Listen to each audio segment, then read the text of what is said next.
The Masters saga began in 2016 with the first ever DreamHack Masters tournament. The event took place in Malmö, Sweden. Every time I think about DreamHack Masters in Malmö, I just get like goosebumps and just good feelings. With a year of struggle behind them, the home team Ninjas in Pajamas had a lot to prove. We felt really confident, but then we started the game against Dignitas. Yeah, they totally just smashed us on overpass, I think like 16-1 or 16-2 or something like this. And I don't know why we played so badly the first game. I think we were super nervous or something maybe. After a rough start in the group stage, NIP managed to advance to the playoffs, beating the ever-strong Danes Astralis. Ladder position, if he peeks out now, it's Dupree dead. Headshot, and he fades away. They can't get the refrag. Kerrigan tries. All that serves to do is tell get right. He's there. Oh, they'll do it. Forrest closes it out. NIP move on in Sweden, and you can head back across the bridge, Denmark. Time is for Forrest. He's going to be going out into the open. He gets picked up from Pasha. 10 seconds. Bomb is going to get planted. And it's the all confrontation. Again, Pitt's been missing a lot of shots. This is his way to make amends from those previous mistakes. He lands the shot.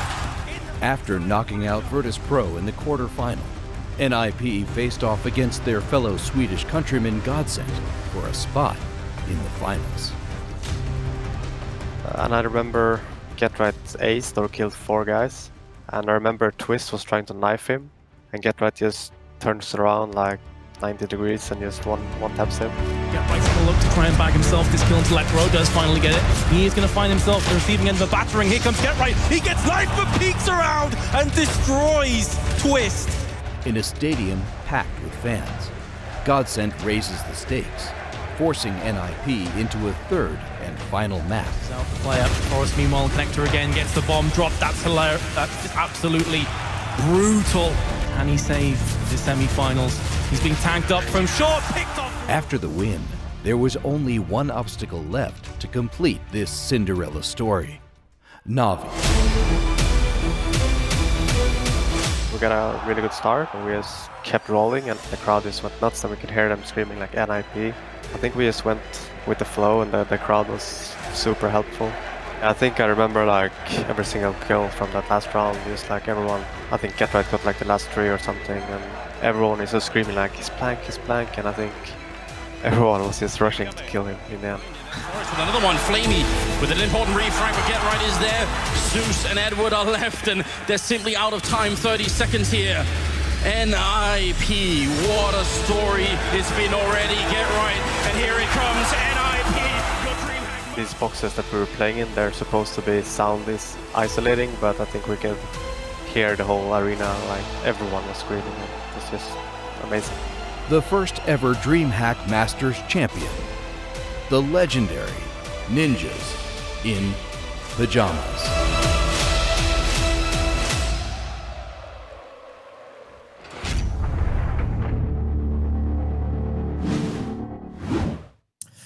Just gives you goosebumps, doesn't it? Well, we are back. It's DreamHack Masters. My name is Tom Biz, and I'm going to be kicking it off with a man formerly known as Metas, recently known as Big V, but more commonly, I think people call him Vince. How are you doing today?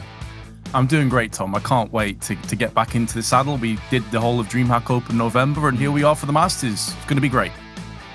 Well, either way, Vince, I think it's about time we kick things off. So let's get into DreamHack Masters Winter. DreamHack Masters Winter is brought to you by Intel,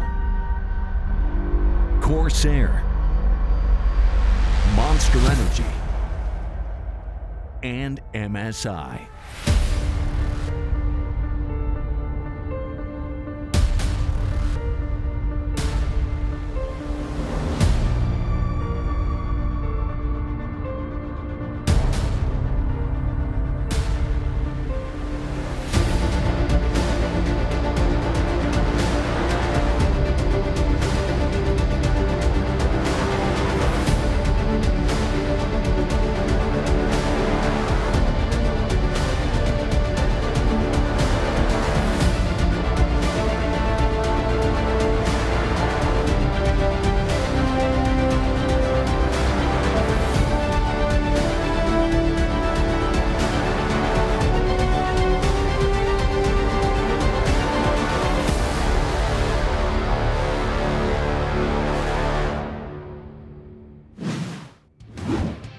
We've got so much damn good content, Vince. I'm honestly looking forward to this tournament so much. Of course, we do have multiple streams going on. This is your secondary stream. We've got 7 days of broadcast. We've got 16 teams from EU, 8 teams from NA, 40 games with 38 best of 3s and 2 best of 5s and a ridiculous amount of maps. I'm not even going to read that out. Someone's worked out it's 82 to 124 maps. It wasn't me. I'm not going to pretend like it was, but basically, we've got an awful lot going on. And you know what, Vince, just before I let you talk, we've got to say thank you to a few people along the way, because let's be real. This wouldn't be possible without all of the sponsors that we currently have behind us at the moment. We've got Intel, we've got Corsair, Monster, MSI, and the American Air Force, which basically they give us the moolah. You, me personally, but also all of the tournament organizers. We've got all the prizes that are coming through as well. So without them, none of this would be possible. As mentioned, of course, we do have another stream going on. So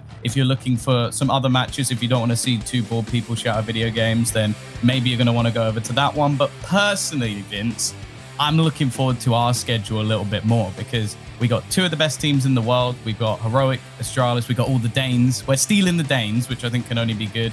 And we've got a few teams that I think are going to have a bit of a rough time. But if I had to say to you, okay, look at these 2 groups, like, who realistically would you say are the favorites? Oh, it's an interesting one, isn't it, Tom? Because this whole online sort of era of Counter-Strike is thrown a few banana peels in there. I think Heroic are a team that I expect to do pretty well from Group A. And then in Group B, I mean, we're obviously looking at Astralis, but look how stacked it is, man. Liquid, Mouse Sports in there, Furia, G2. Like, that Group B seems like the group of death as far as I'm concerned. And that's the one I can't wait to get into a bit later on today. But yeah, I would expect Heroic to do pretty well. And obviously, we are kicking off with that game first off on the secondary stream. Yeah, unfortunately, although I do love a little bit of North America, I feel like we've just stolen all their teams, which I'm okay with. Like, Europe is the king. But yeah, giving some opportunities. Of course, we have the likes of Team 1 in there who've been doing quite well recently. Chaos as well, who've sort of been leading the charge. And Triumph, who had some pretty decent runs in some of the recent ESL tournaments as well. So I think the NA is definitely going to be close. And I'm hoping we see some of the future of North America, because that's been the main thing recently. Is like, a lot of the big teams have traveled. A lot of the other teams have sort of had the opportunities to win some prize money, hopefully get some better backing, because even the likes of Chaos, who are currently sort of in that number 3 spot, you know, it's starting to get a little bit rough. But I believe we do have our schedule for today as well. As said, there's going to be a couple of different matches going through on this stream and on the other stream at the same time. So you can pick and choose, switch things up. Mainstream is going to kick things off with FaZe Clan facing off against Spirit. Spirit losing grand final of Open yesterday, Vince. I'm sure they're not going to be too happy with that coming into the matches today. No, especially as they were somewhat expected to win that. Obviously, Gambit did take them down, and they play later on against Cloud9, which should also be a great game. So, I mean, we're kind of fortunate in the sense that we got a chance to cast that ourselves. It was a best of 5 finals, went 4 out of 5 maps, even though Spirit conceded the first map, or pardon me, Gambit conceded the first map. They came back to win the next 3, and they're all pretty one-sided in the end, Tom. So I think Spirit, they have a few points to prove, and FaZe, right off the bat, could be a difficult game for them. Yeah, for sure. We've definitely got some hella interesting games, but nonetheless, something else that I am very excited to see. So we have had many interviewers throughout Counter-Strike. Even we're going to be giving it a go a little bit later on. But there's one man I would love to see run an interview. c0ntact has joined him. You get to watch Get Right making his interviewing debut. For almost my entire life, playing Counter-Strike was everything, and it was everything I dreamed of. I won trophies, traveled the world, and played in the biggest arenas. I spent my career as a player being asked the same stupid questions. How do you feel? Over and over What went wrong? and over again. You had a terrible CT side. How did you turn it round to take the game? Why are Astralis the best team in the world? But now I have decided to face a new challenge, to interview the players I once faced on the servers. Because if Frankie can do it, I mean, anyone can do it. Hi guys, today we're here with c0ntact Young, or SDY, as you now is your nickname nowadays. I think it's pretty interesting to see your nickname was that called before, but you changed it to SDY, I think? I make a decision to make it SDY for simple for every tournament and for things like that. But in my social medias and everywhere else, I have c0ntact. Do you feel proud of your career so far, and like where do you see yourself in the next 2 years or 3 years, if you're gonna say like that? We have the same energy. The players want to be the top one team in the world, and we want to be the best players in the world together. We want to achieve everything that's possible in this game, and everybody has this feeling, so it's really good. Otherwise, Counter-Strike for me is like my whole life, because I was playing Counter-Strike when I was 3 years old, because my dad have a computer club in our garage. I don't even remember myself, but I was already playing. And when I remember myself, I was 6 years old or something like that. I was already playing on LAN. Oh. Like 1.6, yeah. Back to the times. So I was playing Counter-Strike my whole life almost. And my mother was the best supporter in my whole life. He was always support me and believe in me. Even my other family, the whole family of lawyers, they want me to be lawyer. I actually finished the lawyer university, and my mother always support me and believe me that I can do these things like that. And she was the main reason, like, for me to do this. How did you take the decision of like really focusing on that when you had such a high degree of being like a lawyer? That's kind of a big, big things to choose from. Yeah. So I don't want to choose at all for 2 years of my university, and on the second year, the end of the second year, I actually find out that I wanna try to do my best in Counter-Strike, and I put all my effort to this. And I was just visiting universe sometimes, things like that. I just wanted to finish it and just to keep my career on going. So it was more like when you were attending university, you were basically just there because you already studying it so long, but the thing was like CS has been like the main focus in a way for you. Yeah. Thank you so much for having me. Thank you so much for taking your time. Good luck on your Masters now. I hope you're kicking ass there. I'm looking forward to see your games, and good luck on the games. Thank you as well for your time. That was a great talk. I really appreciate it, actually.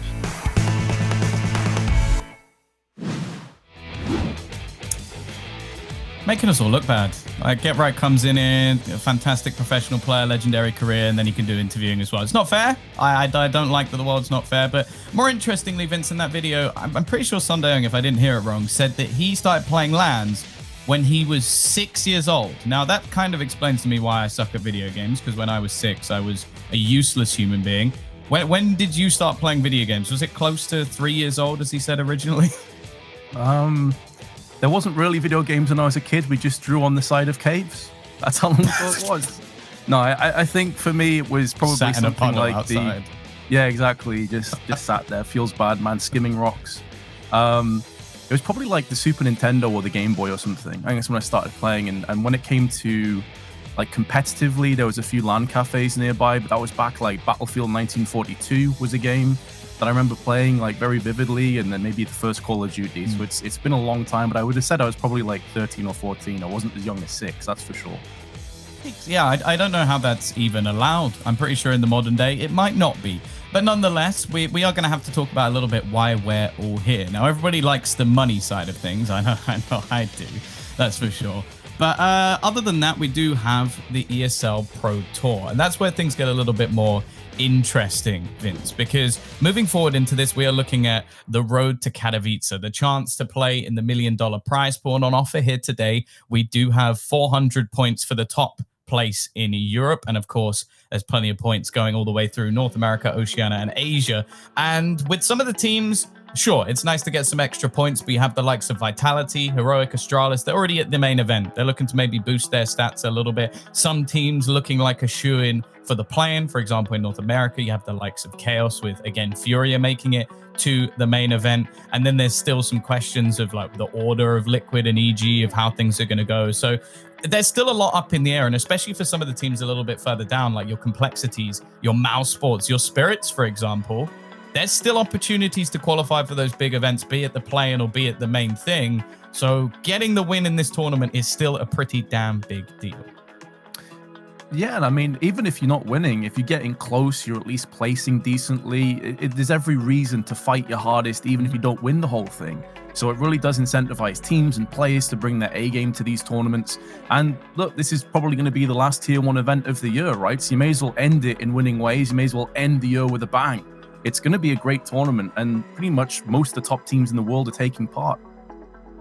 Yeah, and interestingly as well, some of the heavy hitters that we've seen throughout the year, I think are very, very unlikely or even impossible. Like Big, for example, I think without them playing in the Masters means that they cannot actually qualify at this point. So you're looking at a team that you go back a few months were the #1 team in the world. So it is cutthroat in this industry, and it's getting worse in the sense that a lot of teams have now moved over to Europe. So those European points are all the more rare. Like you have to beat teams like Liquid and Furia. And Furia has said they're already qualified. So if anything at this point, they're just a big bully who are trying to come in and go, yeah, let's just deny a few people along the way. Let's try and remove some of our competition. So I think it's definitely going to be interesting to see who comes away with the points. And that's the thing we've enjoyed so far is I'm going to be really harsh on you now.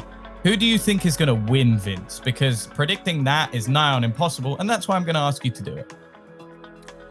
I think I would have to probably edge just with Astralis. I think even though they're a team that has been not exactly firing on all cylinders, I think it's safe to say you have the classic lineup coming back. Yes, they've had their ups and their downs, their peaks and their troughs, but they've been here so many times before.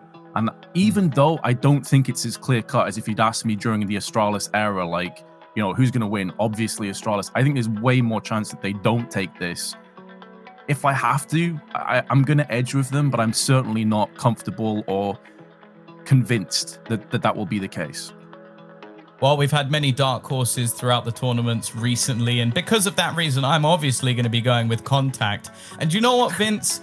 c0ntact are actually going to be coming up fairly soon. We have the likes of Heroic who are going to be facing off against them, and in all honesty, I'm kidding. I think that match is probably not going to go the way they're hoping for, and I'm looking forward to seeing if c0ntact have managed to fix any of their issues. They've managed to sort of bring home any of the history they had, a team that managed to get themselves into the top positions in the major. But I believe, Vince, we are edging ever closer to what will be our first game. I'm starting to hear music come out from the clouds and bring us towards that first match of the day. So if you haven't got yourself a drink already, I think this might be the time to do it, because after the break, we're going to be getting into our first match. It's going to be Heroic facing off against c0ntact, the underdog story facing off against one of the titans of Europe right now.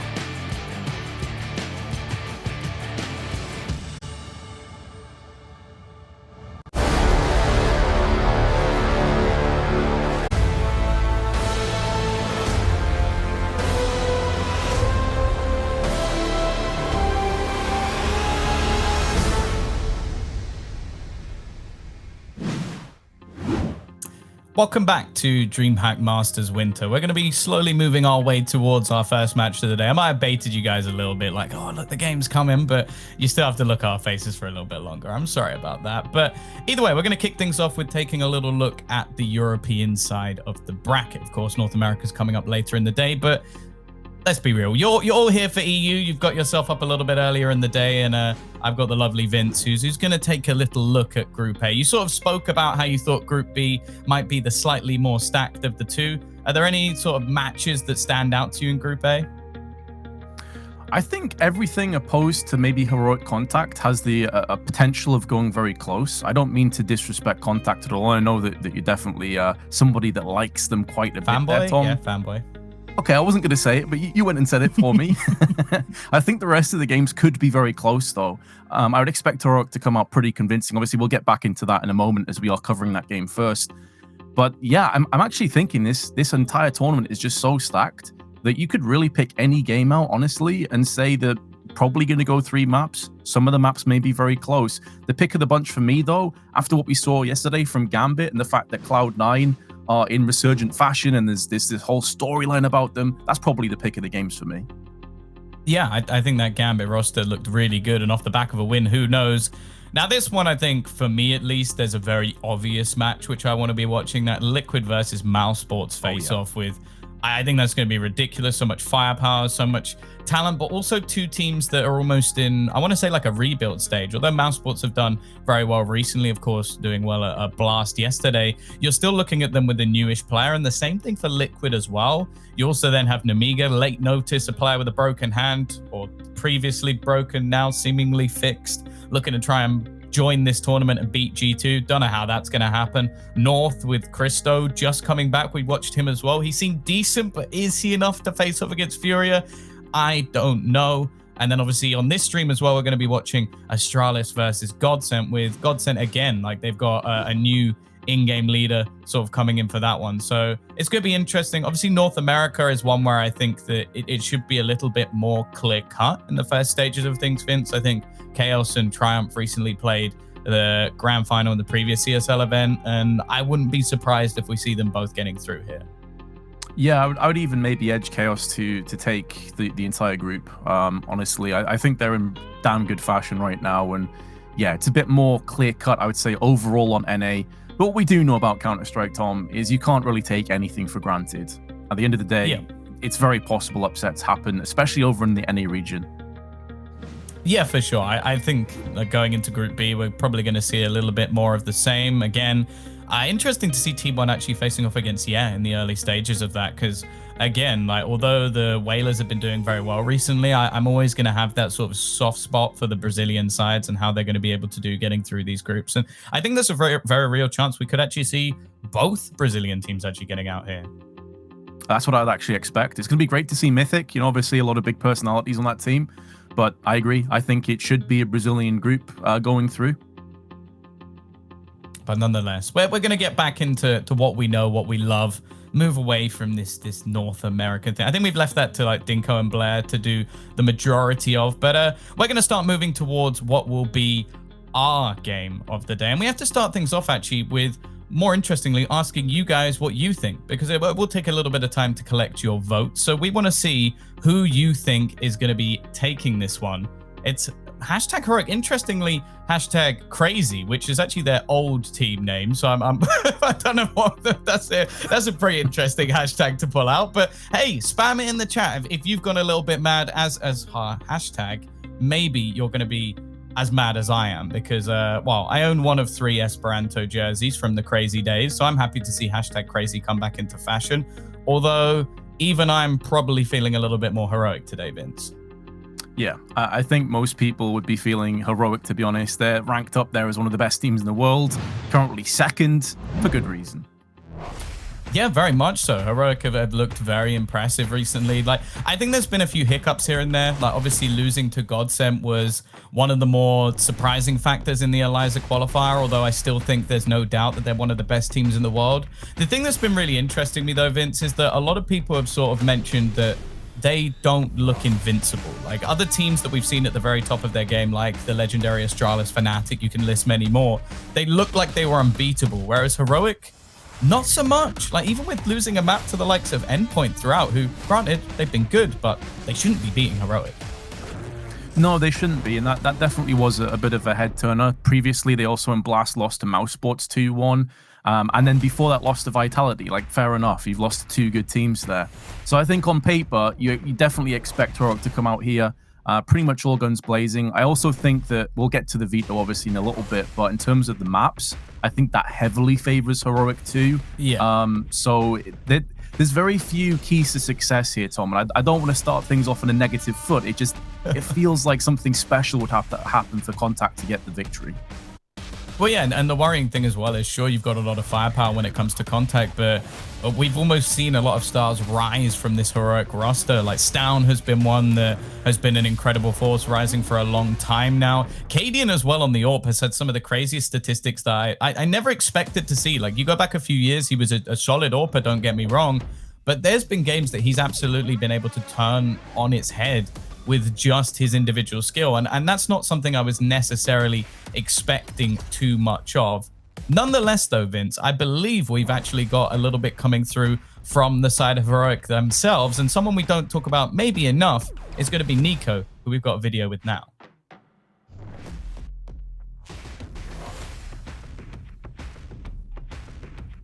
We will do. Contact. It's gonna come up. I promise. It's coming. It's coming. Anytime. My expectations for DreamHack Masters will be winning, of course. And I think that's the same as my teammates. They also want to win. We are preparing for Contact the way we prepare for all other opponents, where Hunten is going and watching demo of them and making videos for us. Nico just trying to save Heroic at the left. IP gets the spray. The Deagle, 2 bullets. So we Heroic, we are ready for DreamHack Masters. We are just practicing right now and fixing our mistakes and stuff. So we are ready. But just as I was, Nico was also ready for that very quick interview. But nonetheless, it's good to hear that they're coming into this one feeling strong. I think that realistically, they need to be looking to get at least a top 4 at this event. Otherwise, we might start asking some questions. Like, sure, there's a lot of good teams, but they're pretty much placing themselves as one of the best teams, if not the best team in the world right now. So we want to be seeing them getting as a minimum to the playoffs. And I think in a match like this in particular, Vince, we have to kind of look at them as the heavy favorite. So now is the time, and I'm going to let you talk through this because I'm incredibly biased, to talk about Contact.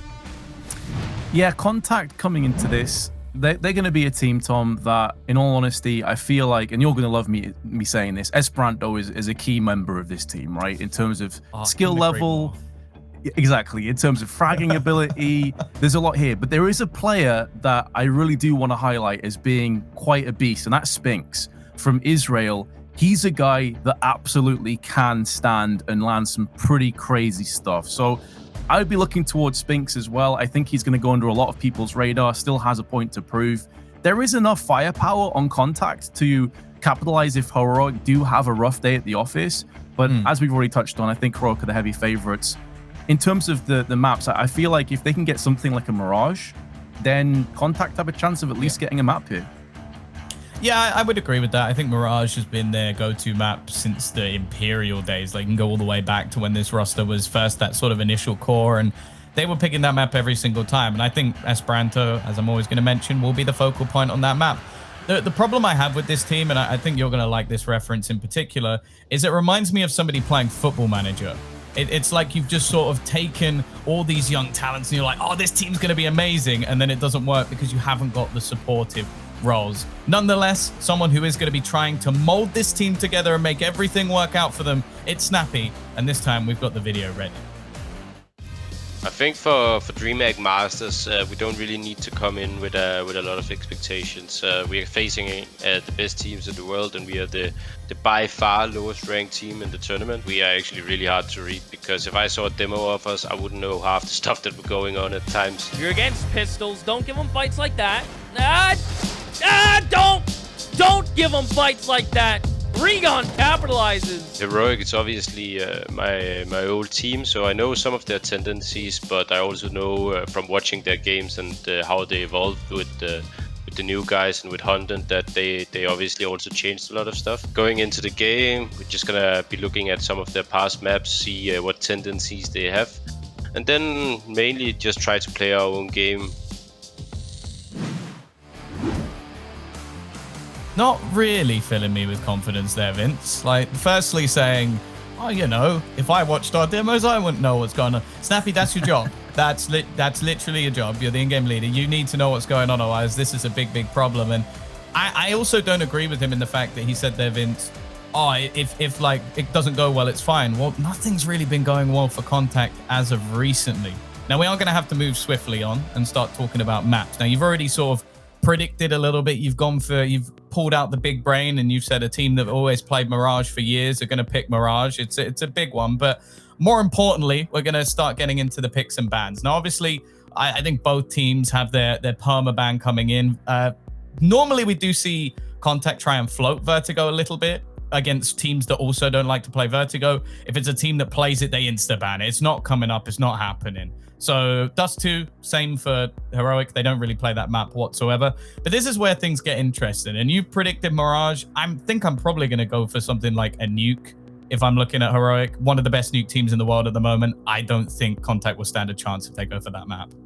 I agree, and I think Vertigo may just be a respect ban. This is a map that Heroic like to play. They're rock solid on Vertigo, so we are going to have Mirage and Nuke. No huge surprises there. Typically, c0ntact though, they're normally banning Overpass out, so I wonder if they're going to get Overpass out next. Makes sense, and we're probably going to go down like a middle of the road sort of map. I'm expecting maybe a train to come out last. No, it's Inferno. They go for the train ban Heroic, and I think overall that map veto, it's not too bad for c0ntact. Still don't think they're going to necessarily get across the line, though. Well, that's the thing, though. It's like they've got maps that they might want, but at the same time, they're ones that Heroic are happy to play. So either way, I know that in terms of predictions, we're just going to be rolling straight through those. It doesn't necessarily matter anyway. We're both going to go Heroic. Twitch chat, they're going to agree. Although there are some c0ntact fans in the chat on, well, Vince, this time when I throw it to a break, this time when we edge in that direction, we will actually have the match coming up afterwards. So if you have been waiting all this time, if you've had to watch through all the waffle that me and Vince have just come out with to basically tell you probably what you already knew, that we are going to be expecting Heroic to win, well, now after the break, you actually get to see the game. So we'll see you then with a little bit more of DreamHack Winter.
Heroic versus c0ntact, our first match of DreamHack Masters. We're going to be getting into this one relatively shortly, and we're kicking it off on Mirage, Vince. It's a map that c0ntact in their history, as we've said, have been very, very happy to play, but at the same time, I don't think Heroic are a slouch on this map. It's normally just the opposition that they play against that is a little bit tougher.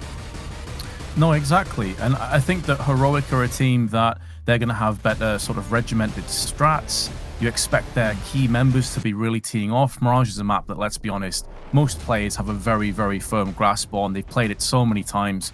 And when you look at the discrepancy between the two teams and sort of the opposition that they've been playing pretty regularly, other than Fnatic, the recent 10 games that we've seen c0ntact play, like there's a lot of teams here that you might not even know if you don't really follow much CS. KPI, Entropic, Heretics, obviously a team that are a bit well known. Galaxy Racer, Winslow Krakow, like these aren't top tier teams that they're playing against. And yes, they're getting a lot of success, but they got battered 16-1 and 16-6 in a row by Winslow Krakow and Galaxy Racer. Pretty scary, right? Well, that is not ideal. It does look like we're going to be getting into the game right about now, though. It is our first map, and it's going to be Mirage. We're not really surprised by this, Vince, but either way, we'll see if c0ntact can leave a mark. I'll be hoping to do just that, and to get things kicked off with a bang. Good way of taking Heroic out of their comfort zone as they look to rush on their T side through on the B apps. Tessis with the first headshot and the second as well, dropping the bomb out into the open, and it's a complete and utter massacre. Tessis on 2 HP may be the only player to fall unless Esperanto can spin around, but Stown says no. Heroic very well could be setting the pace for the rest of this match with how easy that ended up being. Yeah, a little bit of a terrifying start. And to bear in mind as well, this is a map that they absolutely love throwing in a double AWP setup. And it's not something I necessarily expected when initially seeing this roster. Like, we know that Cadian's a solid AWPer, but Stown coming in and being as good as he is with the AWP was a bit of a surprise to me. So to have him as that secondary AWPer in this map is going to be something that c0ntact are going to want to deny. And in fact, they're actually still going to go for the Force even without a bomb plant. They'll get some Deagles, a Tech 9 as well onto Snappy, and a bit of utility to boot. Might be able to catch out some players around the connector as they do look to try and split in towards A. Well, the timing there is pretty rough. Nico and Katie decided to push straight out and got peeked from underpass. Seems like normal business has somewhat resumed as Borup wide swings, gets caught. Switching gun, Spinks punishes him. Will be a post plant. c0ntact right off the bat, after losing the pistol without getting a single casualty onto Heroic, have now forced their way into a 3-on-3 retake and decent positions being assumed. Now, they have no utility to fend off this push. Plenty of smoke still at play with a HE, which will be tossed towards the firebox. Finishes off the weakened Spinks. They now know that one of these last two stragglers is on ramp, but do they understand that Esperanto is also there? Stown clearly does. Takes him out pretty easily in the end, and Heroic do get a successful retake. c0ntact, though, with a bomb plant, could go for some upgraded pistols. Yeah, chances are that's what we're going to see from them here. No real reason to overforce in this scenario, and it's not like they did enough damage, Vince. Like, if they took down... Okay, never mind. I was going to say, if they took down, like, 3-4 players, and I'm all behind this, and I guess in this scenario, they're just taking a risk. And I can kind of get the idea behind it in the sense of, you're not expected to win this game. You're not even really expected to come close. So why not try something a little spicy? And Rigon's already going to be kicking things off with an easy opener onto Nico. I don't think he expected a buy here either. It ends up being a really solid buy too. I completely misread the situation. It's 2 AKs and 3 Galils. Considering that Heroic still had an MP9 and 2 FAMASs in play, c0ntact probably had the better buy coming into this round. And that is just the current state of the economy in Counter-Strike. Snappy taking off the head of Stown, who was looking to try and press aggressively to find some information to bypass and remedy the very bleak situation that was falling upon hand, forcing up that secondary rotation spot. Cadian now joined by Tessis. This does leave Borup in an awkward position. It just feels like if c0ntact clumped together and pushed the site, there's no real hope of Heroic getting anything done.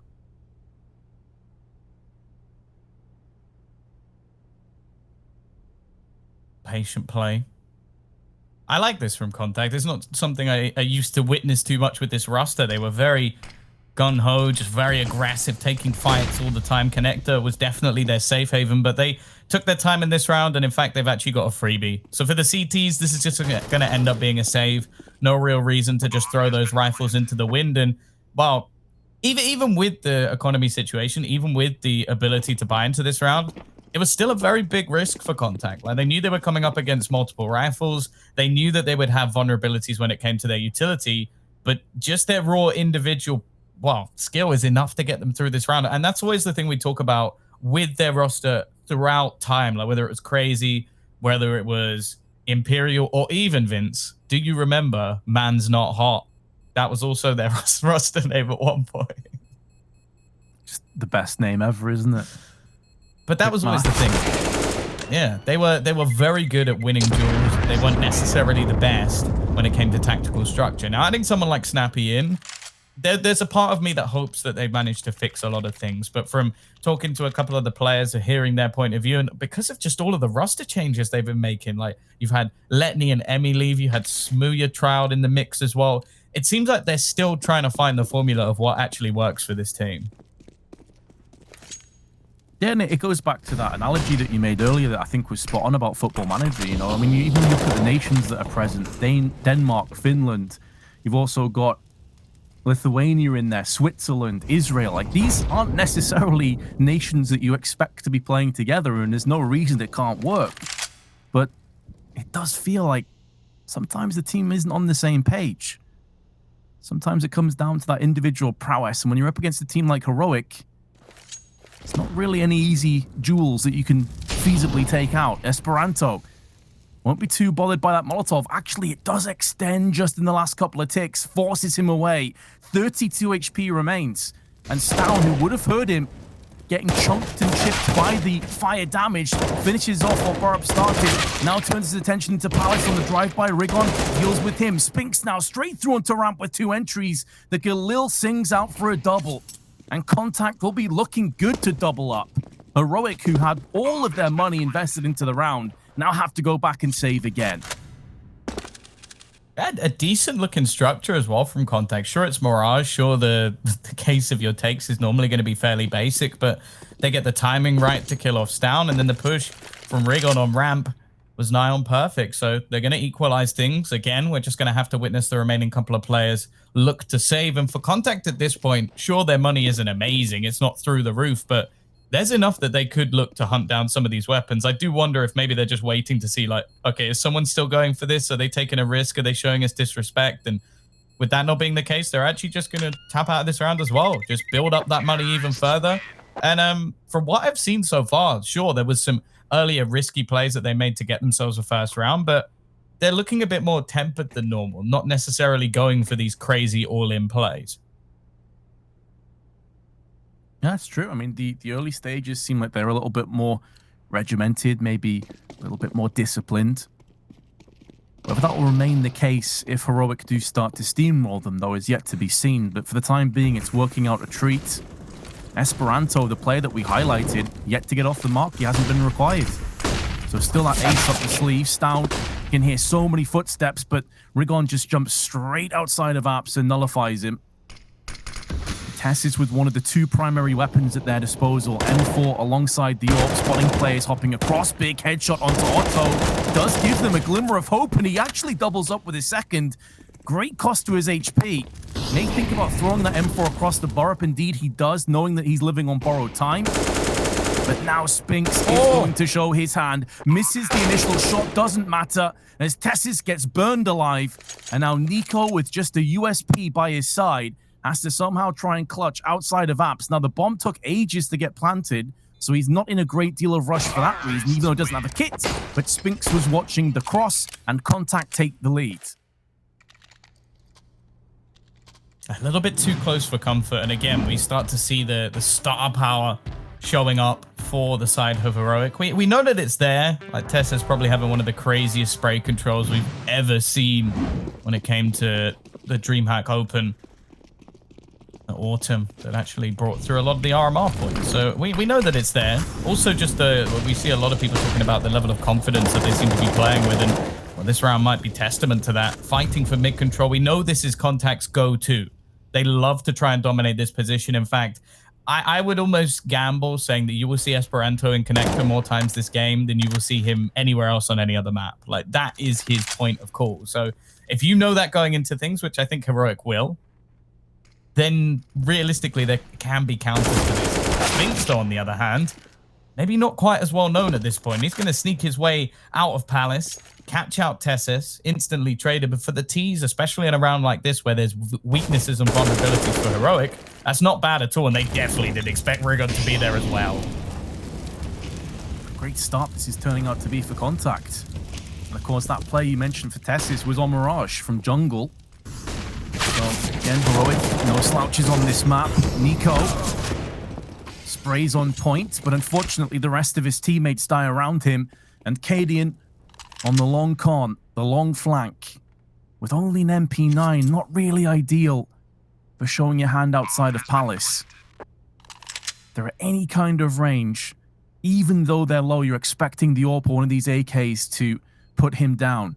And I wonder if he realizes it without a kit, if he just wants to play for exit frags instead.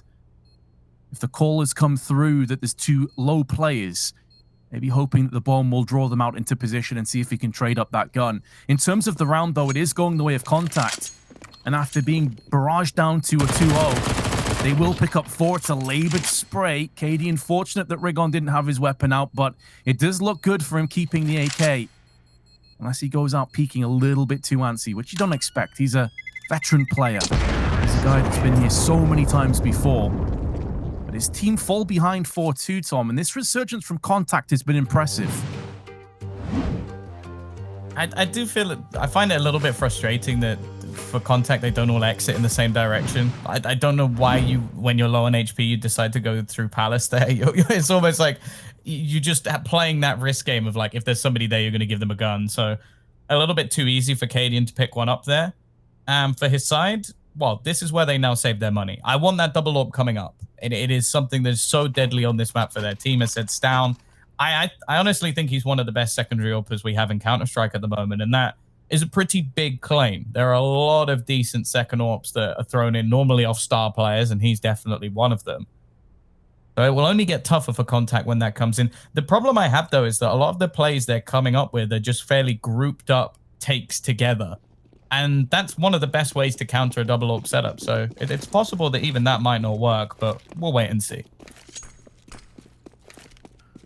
Spinks going out aggressively with the Molotov. AK has been joined by a whole healthy dosage of pistols, and Spinks, the aggression on the man, rushes straight out. Very disjointed. I mean, I can understand you want to throw a cat amongst the pigeons, but in this case, you've actually tossed across a MAC-10, lost a lot of ground for your trouble, and now you're all clumped up in middle. And this is where those deagles can start to rip and tear and shred through the oncoming Ts. So a bit of a head scratch of a start here, Tom. Contact still, though, for my money, is slightly edging out in terms of the odds, because you expect these weapons to really come to the forefront. Do they check their angles? They do, but Rigon slightly off, dropped to 1 HP, but survives, holds on for dear life. This is one of those rounds that's starting to make me feel uncomfortable. Now, they have probably dropped the best Deagle player, I would say, over on the heroic side. Nico has been a pretty mean Deagle player for quite a while. Tessus, though, this should be a free kill. He gets very unlucky. Rigon with 1 HP takes another risky push. There's been a couple of those so far this game, but I guess that's something that maybe Heroic won't necessarily be ready for. Is just, he's got 1 HP, surely he's not going to do anything there, but nonetheless, it ends up actually being a relatively clean round for Contact, which, considering the context of how everything actually went down, I was thinking they would lose at least 2 or 3 players. Oh, absolutely the same here. Rigon surviving on 1 could have been the difference maker. That would have dropped down the AK and ladder room, which would have been retrieved more than likely. And at that stage, Heroic are in great shape. They do now come back with double AWPs, and Stown flicking across the Spinks. First to die again. This time, though, more understandably, in the Palace wasn't expecting to get pushed. The grenade damage is severe. Esperanto drops to 20. Rigon drops to 54. And just like that, Contact are forced back. I get to see how they actually play with a man down, because a lot of the time in these last few rounds, they've been getting the opening picks, and a very different scenario. Gathering up to try and retake some mid control. Nico just going to be passively holding it, spotting to see if anybody maneuvers around that direction. And in the meantime, you're starting to see players re-aggress and take back map control. Heroic are never really static. They're always going to be moving. They're always going to be trying to catch their opponents off guard. So you have to be very careful. More importantly, the bomb's currently alone. So this could be a big problem for Snappy. If he dies, it's all over. But in fact, it's actually a peek from Nico, which is met by a headshot from Otto. Normally expect to see that man on the AWP, but he can rifle too. You most certainly can, Cadian. That's a bit of a sitter that he's missed. He'll be disappointed. Wasn't fully punished.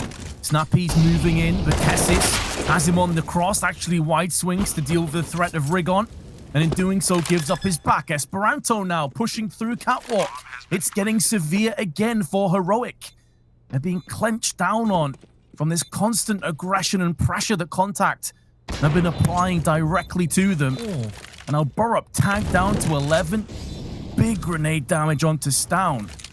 And judging from the HP, they'll switch things up. Molotov now in their eyes. Bomb ticking away in amongst all of the frenzy. And Esperanto going to get the free shot onto Stown. That should be the round falling into place, especially considering Burrup's HP. He may take Esperanto with him, but Contact now 6 in a row. Yeah, they just seemingly have so much depth to the star power in this roster that anybody can step up at any time. Like Esperanto going into this round, and it was either 2 or 3, but I think it was either 2 or 3 ADR after this many rounds, and then just comes out with the AWP and just wrecks them, and that's the problem. Like they are struggling to get past just the individual players of Contact at the moment. That was a round as well where, again, you sort of mentioned it. It looks like some of their players have gone in a bit cold. Like, I don't expect Cadian to be missing the shot. Sure, he made up for it, but then even his reaction to Snappy pushing out on the balcony, he was in such an open spot, there was no way he was ever going to survive. So they're starting to get caught out by plays where I expect the Danes to do better. And I do wonder if it might just be that sort of first game of the tournament. Mirage, definitely one of their weaker in the lot of maps that they play. And so far, Contact looking very good. Yeah, absolutely don't want to take anything away from c0ntact. I mean, they've played exceptionally well here. And sure, even if Heroic haven't quite shown up just yet, and they're still warming themselves up, massive credit to c0ntact. Esperanto a bit unfortunate. Some of the liquid fire spilled out underneath the window and actually tagged him. Didn't get killed as a result of it, but bit of panic for a moment. Dropped to 24 now. c0ntact taking middle control again. This has been a consistent formula that they've put down. And so far, it's been one that's really unlocked Heroic's defense. Nico peeking out, tagging Otto multiple times, but can't quite pick him off.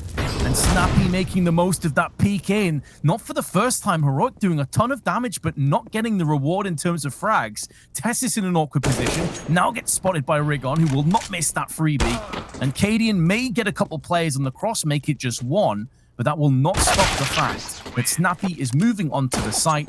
An actual fact isn't required. Spinks destroys down 7-2, Tom.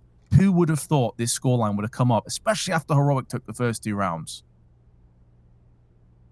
Yeah, no, I can't say I was one of them. And that said, I'm probably one of the biggest fanboys this team's ever going to have. The thing is, there's 2 reasons. If they win this, because we've got interviews afterwards. If we get Neil M, we're never going to hear the end of this. Ever. This will go on till the end of time with him telling us how we should have known to predict them from the beginning. Like we should have seen this coming. Part of that excites me. You know what? That will be a lot of fun. But they've got a long way to go. Nice trade from Esperanto. It's Baruch to start, but now they're somewhat sectioned out of this site. They've taken short control. It looked like they were ready to battle for mid, and this time c0ntact have changed up their style of play. Now, if anybody's going to know the Danes of Heroic, it would be the Dane of Snappy. He's well placed, gets the job done in the end on the frag, expects there to be other players here, and with holding them within this site, he's just being so irritating. Like, they can't get out of it. They can't rotate towards A because they need to kill him first. They're having to try and hunt him down, and finally Tessus will get the job done. The thing that's quite surprising to me, though, is they haven't got the bomb down. And actually, the bomb is pushing. Oh no, Esperanto. He's overthinking it, but it doesn't matter. He completely destroys Cadian. That is such an important trade, because if Cadian picks him off, that's the bomb drop back at spawn. Now, having to toss it across, they know there's a good chance that there's going to be connected to play. Esperanto, another wide swing, another entry. And Heroic are being utterly destroyed here, Tom. We were talking about how in terms of individuals, c0ntact have a lot of ability, but Heroic probably outshine them. That's definitely not been the case so far. Oh my god, they've just won every single duel. And I want to point out, I do not condone the decisions of Esperanto in that round. Like, he pushed through towards window with the bomb, goes back through the murder hole, not knowing if anybody's there, has someone waiting for him, and still wrecks them on the way past. And then, while in I think, what was it, a 3v2 situation, he jump peeks connector with an AWP. Like, the man's a madman, but somehow it's working. Speak for themselves. Rigon 1-for-1 trade. Stown dropped to 46, juggling the guns away. Toss it to his teammate of Tessis, who is coming down. But in the meanwhile, c0ntact, they're not messing about. They're getting up close and personal. They want to get hot and heavy. Otto with the opener onto Tessis, and Esperanto will follow suit. Not for the first time. Heroic just have to look on as their sights raised to the ground around them. Long flank from Cadian as well, by the way. Gonna take him quite a while before he can join Baruch. In terms of round loss, of course, is brimming to the full. Heroic will have a very solid buy into the next round, but they've had plenty of them so far, Tom. Economy has, of course, been dodgy at times, such as the life of a counter-terrorist in this game. But they've had more than enough chances to get their double ops in play. They've had plenty of rifles, and they've just basically been outplayed. It's really been that simple. Yeah, no, they've not been winning even just a lot of duels. I think that's been most of the case. Like, look at the frags currently on c0ntact. There's not a player on their team, including Snappy, who, let's be real, he's not the person we expect to be fragging, but he's doing a decent job. He's been causing issues And it looks like they're actually quite well prepared. Like, I don't know if he was trying to sell us down the river a little bit with the video he played early on. Just like, oh, don't expect much from us. Like, I don't even know what's going on half the time. But I don't know. It looking like they're working quite well as a unit. I will say that if he watches back the round with Esperanto pushing with the bomb later on, he might have an aneurysm.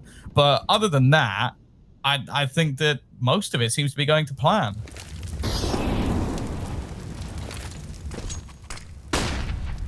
Heroic taking a bit of damage early on, but not for the first time. Middle has been forfeited. This while Borup is going to pass a bullet between the eyes of Rigon, so they get the opening pick. It feels like it's been the first time in at least 5 rounds. Now Borup hiding in the smoke of ladder room on the cross. Down misses his shot. Could cost them a bomb plant. It will cost them a bomb plant, but as far as retakes go, Heroic will still fancy themselves to pull this one off. They've got the rotation from Tessis. Borup is still being careful. There's no one on catwalk. Knowing the bomb is planted for that position has to make him a little bit more antsy about checking these angles. Snappy hiding in sandwich. Esperanto's watching from connector. And they have Spinks additionally, who's just outside of Palace. Snappy with the first, nearly sprays in for the second. Cadian is weakened, hemorrhaging. Snappy now surrounded as our contact. Is there going to be enough time? They're sticking onto the side. It's going to be very close, actually. They may just about have this by the skin of their teeth. Heroic pick it up and only lose 1 player in the process. Tom, for a second, I thought they messed it up. And it definitely shouldn't have been that close. I think they spent an awful lot of time waiting for that flank to come in, and because of that, they almost ran out of time. And you almost have to think, like, if Snappy actually lands that spray transfer, this could have all been over. Like, it really could have been. And again, that kill from Borup was absolutely crucial to deny it. They get all the kills at once.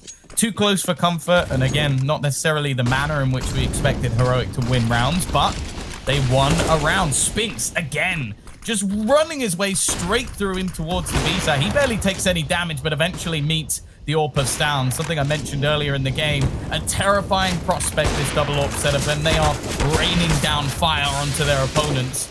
Taking some damage back in return, but Esperanto's dead for sure. The nade will catch him and leaves just 2. Otto's going to molly himself off, which probably wasn't part of the plan. Can he get anything done with the AWP? Well, he needs to. He needs to get a pick or 2 to get them back onto the site. He also has Snappy, bit of support who's still submerged in the apps. Otto going for the peak. Stown will not miss. And now Snappy trying to do as much damage on his inevitable way out. Take as many of the CTs with him as possible. HE banking off the wall, just chips him away. Puts him in headshot range of these M4s. The bomb also not under his control, so he can't play any mind games with the retreat, and Nico will not allow him to play any further part in the round. So Heroic at least a strong 2 together. Best case scenario, though, is the 9-6. But we're starting to see a little bit more from the Danes than what we expected when they went 2-0 in the lead. Yeah, for sure. I wanted to see this double AWP setup, and there's a very good reason for that. A stronghold on the B site, even with the sheer pace that c0ntact were throwing in. I want to give credit as well to the calling of Snappy so far, because they have been, although not necessarily successful in every single round, they've been dynamic. Like, things have been changing up almost every single time. Esperanto, he's got so far. How does this even happen? How does he manage to get down that ladder with nobody spotting him, and takes the second as well? He's looking to try and get the triple into the site, but trades have come back. Borup is doing just as good a job with 3 kills of his own. And now it's left onto the in-game leader of Snappy to try and turn the tide. He's got a Molotov, but unfortunately, he's gone into the wrong angle. And the flashbang from Stown is so perfect. Huge round from Borup, because that was looking over when Esperanto managed to slip through the cracks. Esperanto must be devastated after that. Like, he basically walks out and just gets 3 kills purely by himself. Just straight out of Palace. 3 frags, you're thinking, right, it's over. Nope, Borup, 4K. Before that, he only had 4 kills to his name. 5 kills to his name, pardon me. Now he's just shy of 10. Cadian, big opening pick onto Otto. Maybe Heroic can start to string together some rounds and rig on straight through the smoke. Dispatched by Stown. Heroic again in a 3v5 in their favor and have lost minimal damage in the process. feel like this should be theirs, but Spinks is at least going to give them a parting gift. AK frag onto Burrup. That will keep a couple of the CTs over on the A side, and this is where Contact with middle control again can start to try and pull the strings. Well, the timing for a second might actually work out for SB, but the fact is Nico was watching, protecting his in-game leader, and now the remaining two players are left on completely different ground. Happy actually with an AWP in hand, and we did see him pick it up briefly, historically playing it on Heroic, similarly to what we saw from MSL when it looked like he just tried to take everything into his own hands. Moving his way through the connector, actually might have found a little bit of space, a chance for him to find a kill, but Nico is on a tear. A second for him in this round, and it's left all on to Spinks. Heroic, they've managed to bring things back at least a little bit closer, but they have got a long way to go in the second half.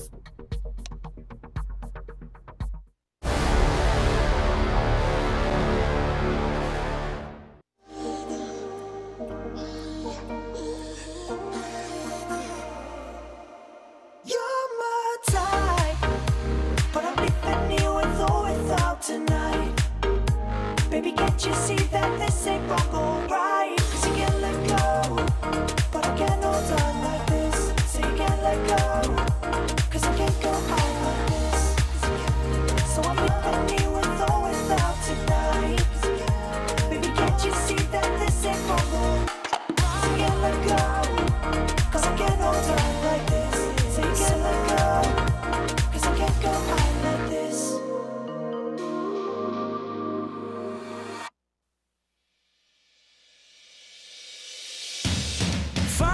Down to the death, I don't know what's coming next. I'm on my feet and here I stand.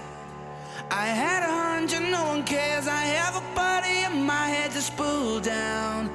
Heaven for myself. In front of you, I look into your eyes and I know you hesitate. You don't know if it's fake or true.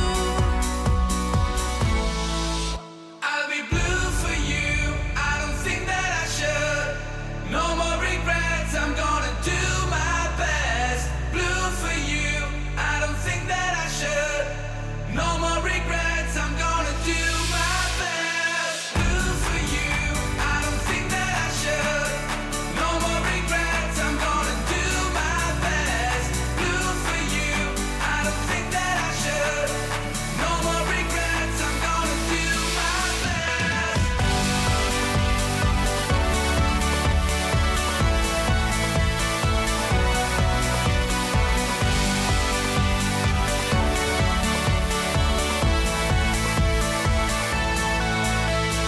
Take me where I know, where the flowers don't grow. Let's take our chances before we get old.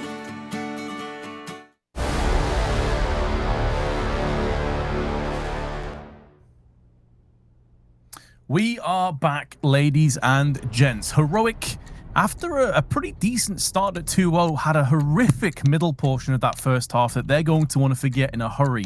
Contact 9 rounds on their T side, and now moving through onto what many would favor as the better half for them. It does put us in a very interesting position here, Tom, where we both said that we expect Heroic to probably win this game, but Contact's best opportunity would be Mirage, and so far, they've had a pretty good performance. Yeah, 9 rounds in a row. Not something I expected to see, and if they can take themselves the pistol, they'll be ever closer to winning out this game. Otto taking a very aggressive stance in window, and it seems like that's the plan, just face into these fights. The thing is, though, they have a 4-man stack on this A site. Everybody's here waiting for the push to come in. However, they haven't connected any of their shots. Esperanto finally shows his hands, and Rigon has found one back. However, the trades coming in thick and fast leave Otto with 2 HP and 3 for fine, and he's going to walk straight into Stown. Quick pistol round for Heroic, and even walking into a stack, they win it fairly easily. Indeed, that's both pistols they've picked up, and both pistols were convincing. I think the first, they only lost 1 player, and here we go again. Hyper-aggressive. Good pistol work from Esperanto. You expect his aim to be pretty crisp, but Nico up to the mantle. Keep in mind, Nico actually started this game 1-10. He's now 7-12, so he's really stepped it up significantly, as have the rest of Heroic. Cadian spotting Spinks hopping into the ladder room. That'll be a bit of information. Not a fantastic smoke. It doesn't fully block off short catwalk side. So the T's may be able to make the most of that. You can see that Cadian knows that he's not escaped. So he can keep his crosshair in position. Now he spots him crossing. Can't get the kill, but Heroic maintain middle control. There's not really much utility. Only 2 smokes and a flash at the hands of c0ntact. You need to just get raw fragging power coming in. Otto's timing, unfortunate.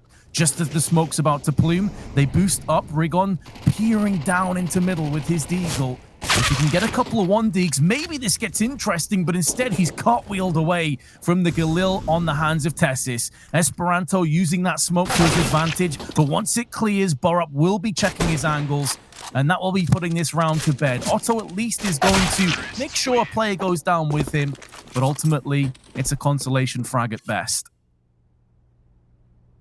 Yeah, and the resurgence of Nico really has come back with the resurgence of Heroic in general. Like, the full team now. In fact, it's actually quite nice. I don't think I've been in a game in a while where every single player is within a similar frag distribution. Like, we've seen a lot of, like, hard carries over the DreamHack Open we just witnessed. Like, we had ridiculous maps coming out of the likes of Axile and, of course, Shiro, who ended up as the tournament MVP. This round, unfortunately for c0ntact, is looking like the way forward to a 9-9, as they only have a few deagles to try and play with. Definitely got the players that can utilize them, but with the amount of utility just expended by Heroic, chances are pretty damn slim.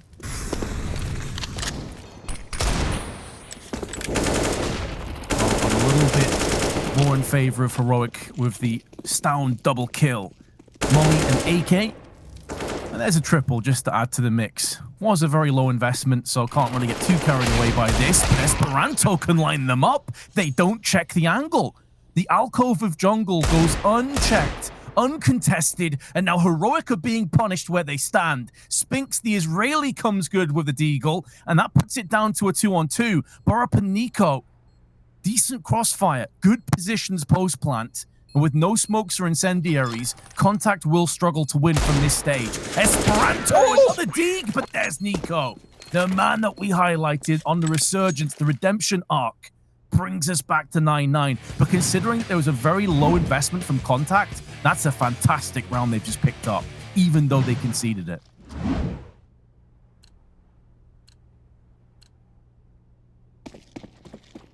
Well, well, well.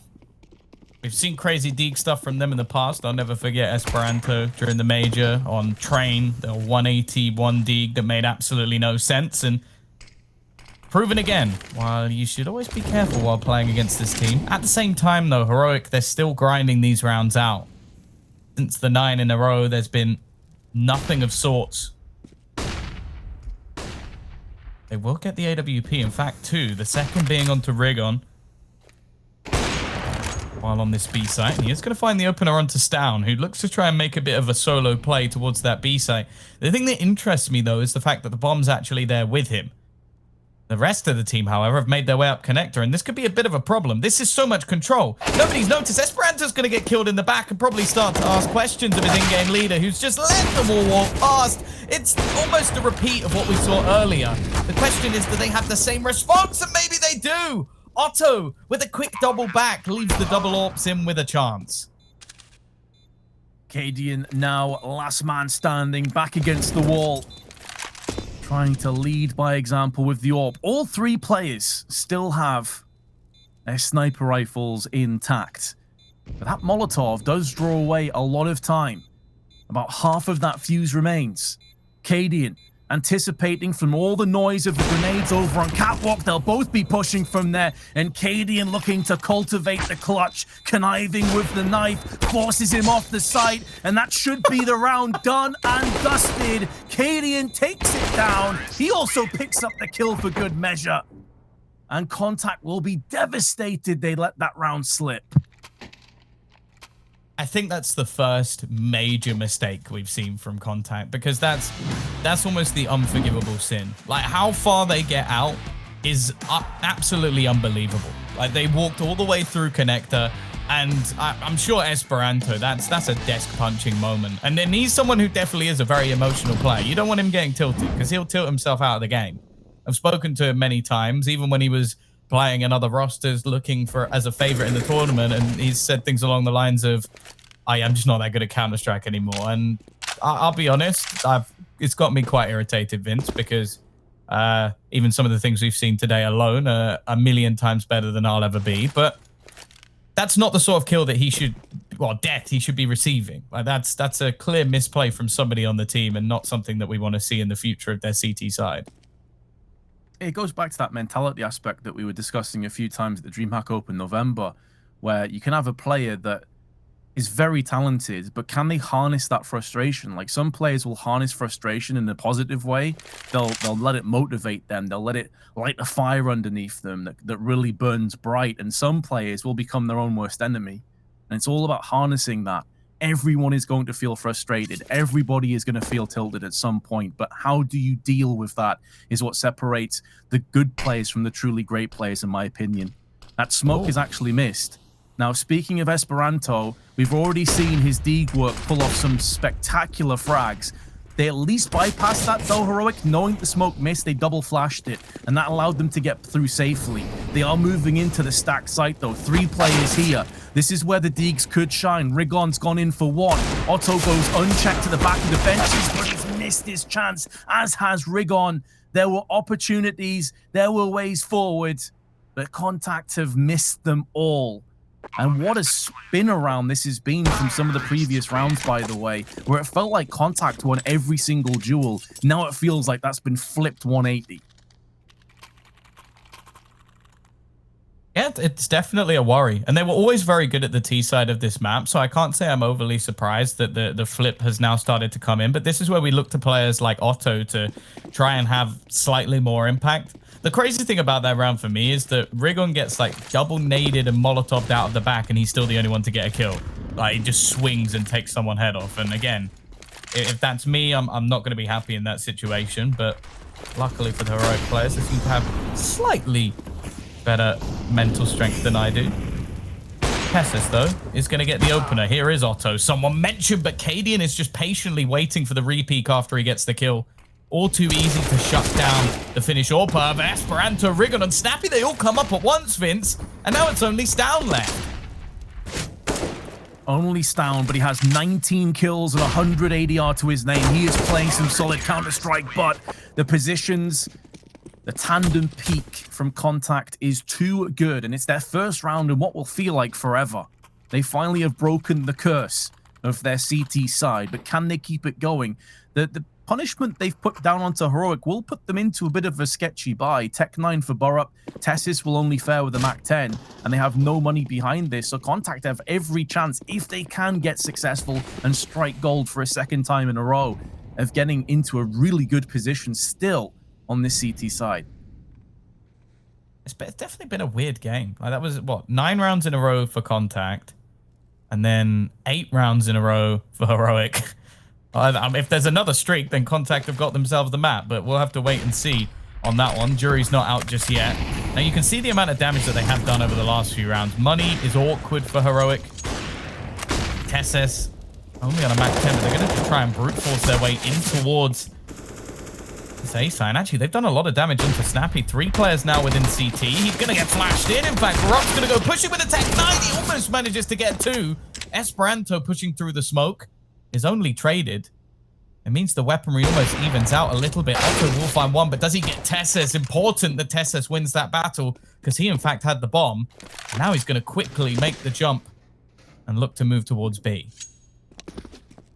Slick movement. They both connected as well, so they're both off to B very quickly, but Rigon is right behind them. And he has an AWP. 38 seconds. Bomb has been planted. k0ntact has Rigon dead to rights. If he peeks this slowly, he's a goner. k0ntact would have to whiff pretty hard to miss out on that shot, but he's not sure as to where these CTs are coming in from. So he's given up that close angle. Rigon jumping up and down, giving a noise. Sound cue across to k0ntact, and the fact that he's on 16 HP and his teammate has lost his head suggests that Rigon will save. And as much as I was talking about the economy of Heroic being in rough shape, You could very much echo every one of those sentiments for Contact. It's not like they're going to have a fantastic buy, if one at all. Yeah, and then again, like we were talking about the duels being one, there are a couple in this round where, like you talk about Tesses. So he gets 3 kills. I think it was the second one that ended up being the most important. But it's the one that's coming up now. Because he has the bomb. That's what you have to bear in mind in this situation. If he misses this shot, the bomb's dropped in jungle. There's 2 players left to try and fire up against, or in fact 3, because Otto would have been alive. And they probably lose that round. Instead, he gives them away towards the B site. And now Contact, as you mentioned, they're in trouble. They've got some loss bonus at least built up, but the buy doesn't really warrant in this round. They've gone for some risky force buys previously in this map, but on the CT side, with crunch time up and coming, I just don't think it's worth it. I agree. I think this is a way where you could very well play yourself out of the map. The risk is not worth the reward. That's always what you've got to balance up. They did have enough money, though, to at least get some Kevlar in play, some Deagles. They still have the AWP on Rigon.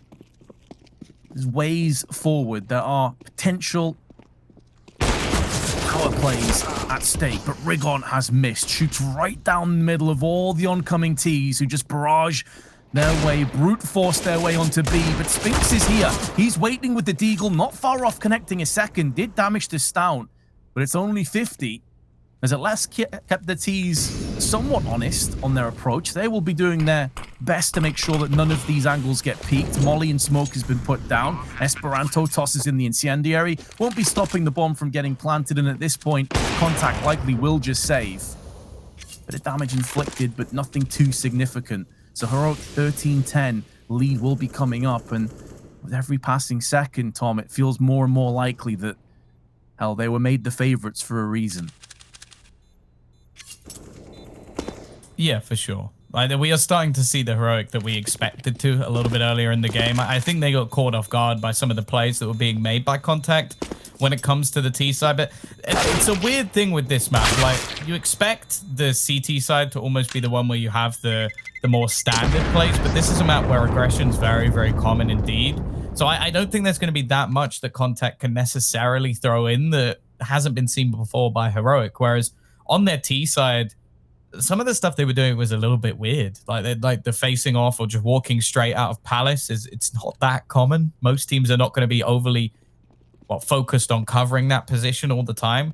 To have a second player then do exactly the same thing moments later, I don't know if I've ever seen that before. It's kind of mental. So maybe caught off by some of those crazier plays, and for Contact now in this situation, they need a round. They need to start building some momentum back up. Rigon's been trying to get something done with this second AWP. He's had some relative success, but I think he might have missed the boat.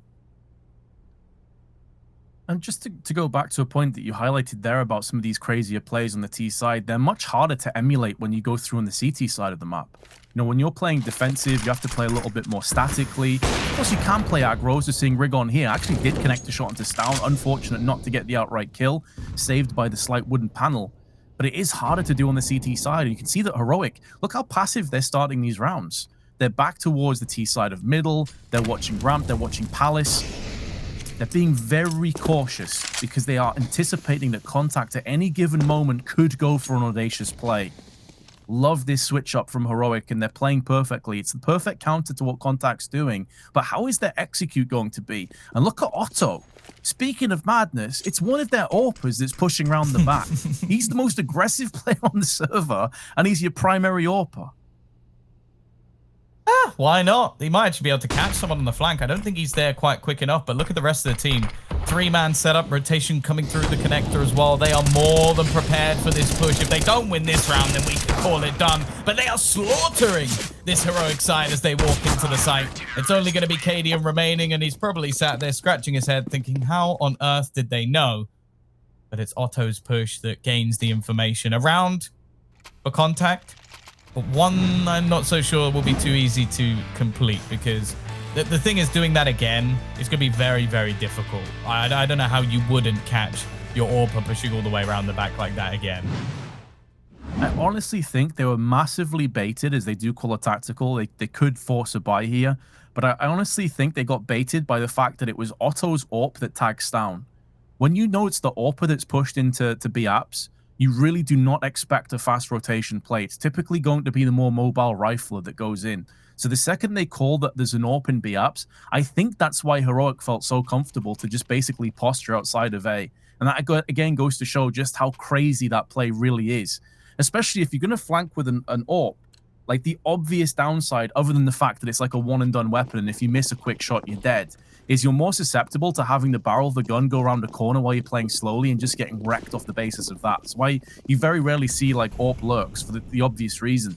So Heroic, after that tactical timeout, decide, okay, look, you haven't really hit B too often. Maybe we should be changing that up right now. And they go in for the rush. Rigon, flicking, takes down Borup, and good counter utility is put into place. Heroic have already backed out. The bomb is traversing back to T-spawn. I think the main reason for that, though, was that Nico actually managed to get a fair bit of ground out of Palace. And, well, the second he dies, Testes is like, well, that's not going to work anymore.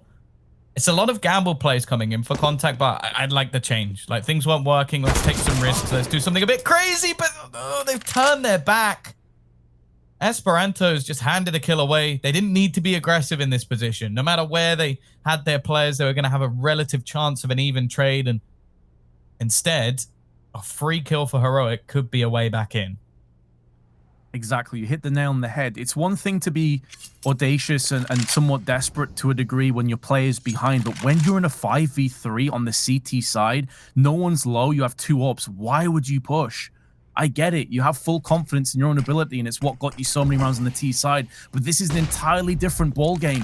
You've now given Heroic a slither back into this round. It may be snatched away, but the only thing being snatched is Otto by the AK of Tessis, who goes in for one more. k0ntact going to have them on the cross, and you could go straight back to that Esperanto play. You could point at that specific moment, Tom, and say this is where it all went pear-shaped. I think pear-shaped is probably the kindest words you can use. There's a few other that spring to mind, but not ones that you can say on stream. A 1v2 situation now for Spinks. He has no idea where either of these players are, and the time's already halfway gone. There's no chance for him here. He's just going to have to try and save the weapon, and even that might be a little bit difficult. It depends what direction the Heroic players decide to exit from. Of course, their money is still in the toilet itself, so I don't think they're going to go for anything too risky here, but yeah, that is a disappointing round. A 5-on-3 situation, a position you cannot give to Heroic, and that might bring us towards the end of the game. Luckily, with that save, there is going to be enough to drop some weaponry over.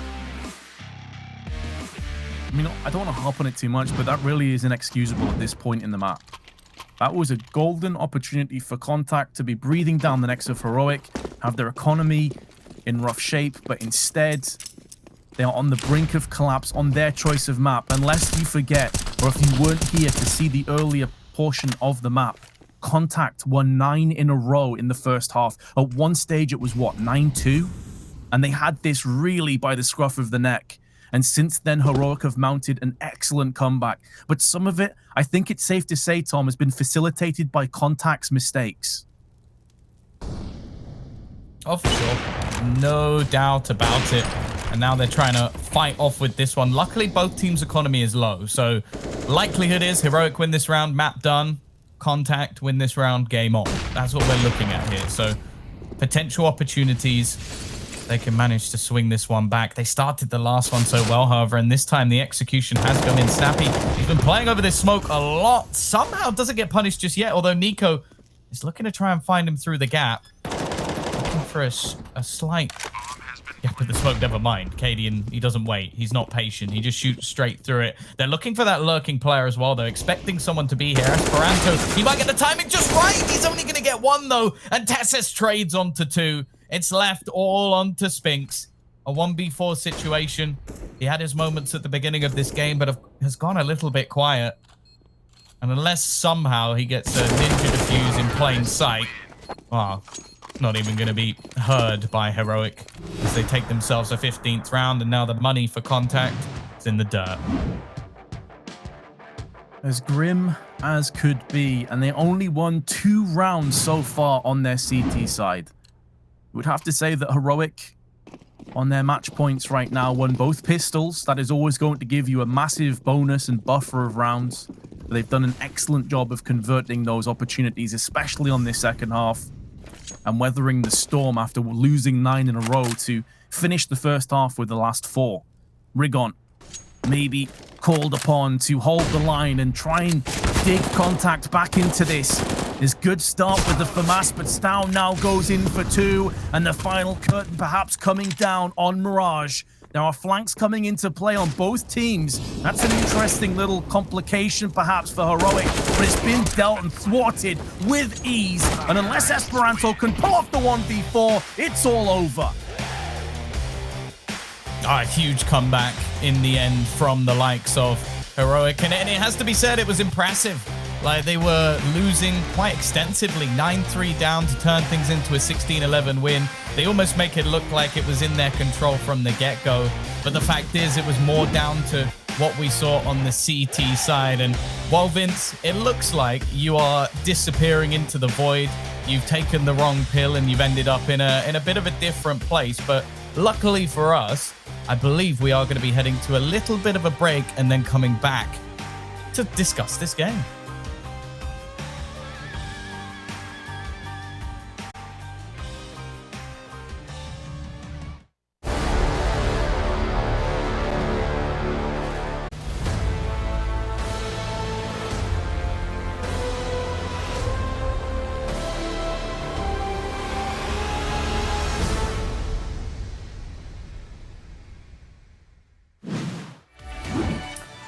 Hello and welcome back to DreamHack Masters Winter. We have just witnessed our first map go down, and I guess it was a little bit surprising, at least in the manner in which it went, Vince, because there was a point in this match where both of us were sort of thinking like, oh dear, Heroic about to get banged out on Mirage? No, absolutely. I think when it went to sort of 5-2, 6-2, I thought, oh dear, like Heroic just, they seem to have not shown up at all. They don't seem to be even remotely the team that we were expecting seeing coming in this, and we wondered if it was a case of just the classic cold start, you know? But then we saw the Heroic that we expected. We saw the Heroic that battled back. They took it 9-6. You still feel like Esperanto and the rest of the troops there on c0ntact are the favorite to take it. And that second half, man, it was kind of difficult to watch, if I'm being honest, Tom. Like, they got completely obliterated. Never seemed like they were in the game. And half of the issues that we were discussing before we went into it was Snappy saying, I don't even know what we're doing half the time, really came to the forefront on that CT side. Like, we saw it firsthand. Yeah, there were a few rounds in that second half especially where I was just almost sat scratching my head, just like, how does that happen? Like, connector control in this map is one of the most important things in the entire map in general. Like, I mentioned how Esperanto is going to be a focal point of that for his team, but there was a round where Snappy was like hiding back in jungle, and then we had Esperanto in the sandwich, and 3 players just walked out connector and just went, lads, there's no one here. Like, where is everyone? And just get a free kill. And those are the sort of rounds where it's like, I don't expect any team to do that. Like, that's a really big mistake. But more importantly, when things are already starting to go a little bit wrong for you, that is likely going to mentally check out a few of your players where you're just like, oh, what? If we can't even hold connector, what's the point?